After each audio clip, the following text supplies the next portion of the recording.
First of all, Kirstie, where do you live? I live in Philadelphia, a little part in Northwest. Some people call it Uptown, but I call it Germantown. How long have you been there? All my life. What has it been like growing up in that neighborhood? Well, my mom, not being from Philadelphia, she was very scared of the city, so I was very sheltered. To the point where, like, I know my neighborhood, but my neighborhood doesn't really know me. And I kind of know why, because it's very dangerous. Like, it's kind of hard to be a kid around here. And kids grow up really, really fast around here.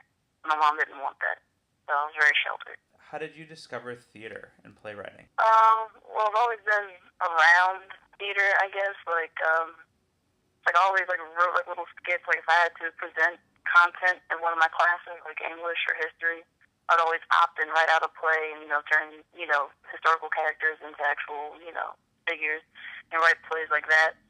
But my first real introduction to theater would probably have been my drama class, where I was able to go see a lot of different plays, mainly because it was a drama class, and we had to write our own play, and yeah, that's how I got exposed to theater. What inspires you right now? And just seeing multifaceted people doing what they love. Like for instance, like I like this one guy, you might know him, James Franco. He's an actor, but he also directs, he writes, he's a poet. And I just really go for people who just went against the system. Like he went to UCLA and dropped out and started acting, and just made his way up from there. Just people expressing themselves and going against the grain and being able to express your world the way that you see it, because there's a lot of people out there who want to be politically correct and really like misconstrued things. So if everyone tells their story, if everyone is just honest and tell their little part of the story, their little piece of the puzzle, eventually we're going to get the big picture. What is the play that you're writing about now? And the play that I'm writing about now is about a teenager in high school, and pretty much just going throughout the course of the day, but like inside of this person's mind. So this person's mind is actually materialized in front of your eyes. Like every emotion is a character. The stage is the person's mind, and the whole premise of it is this character is trapped inside their mind. So like throughout the play, you'll see that the characters are pretty much trapped on stage, and this kid is pretty much a victim of social media and just their generation and how unforgiving it can be. And because it's so unforgiving, this character eventually commits suicide, but you see it from the inside out. You don't see them interacting with other people. It's just inside their mind, and eventually like all the different like aspects of their personality that is running through their mind, completely dies until eventually all of the aspects or the qualities of this person dies, which pretty much symbolizing this person dying, like through committing suicide. Gotcha. What inspired you to write that? Where'd you get that idea from?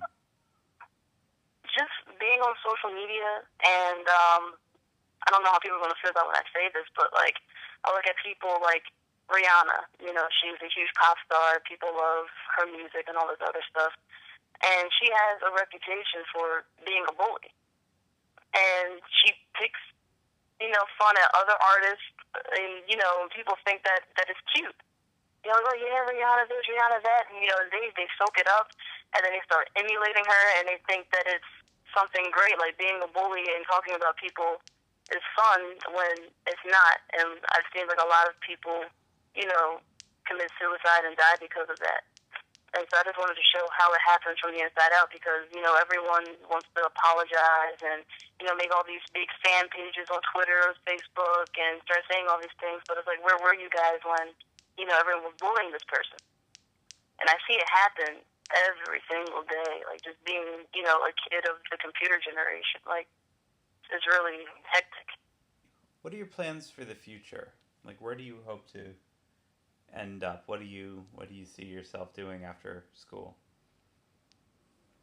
Yeah, hopefully college, but even then, like I still don't know what I want to do, because I feel like I've just been focused on academia and not so much like thinking about like what do I want to be. I mean, I have an idea. Like I know I want to wear like multiple hats. Like I know I want to be like in the realm of theater, whether it's writing or directing, you know, maybe like not just writing theater, but writing poetry and books. Like, there's just a lot I have to say.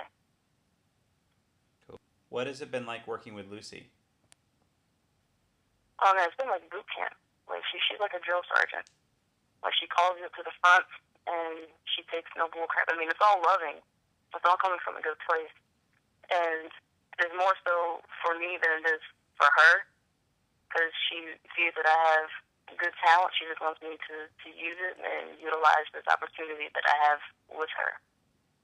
And she also makes you really like dig into your work. Like you really have to know all the ins and outs of your work. Like, you know, one of the exercises that she gave me was write the same scene from 3 different perspectives. Like, I think I had like 3 different characters, and she said write the same scene, same, you know, plot and everything, but from the perspective of each character. So really, like, in order to do that, you really have to know each character. Like, you can't just be like these arbitrary figures that you just throw into a piece of work. You really have to know them inside and out. And so yeah, it's been very like mentally stimulating and challenging.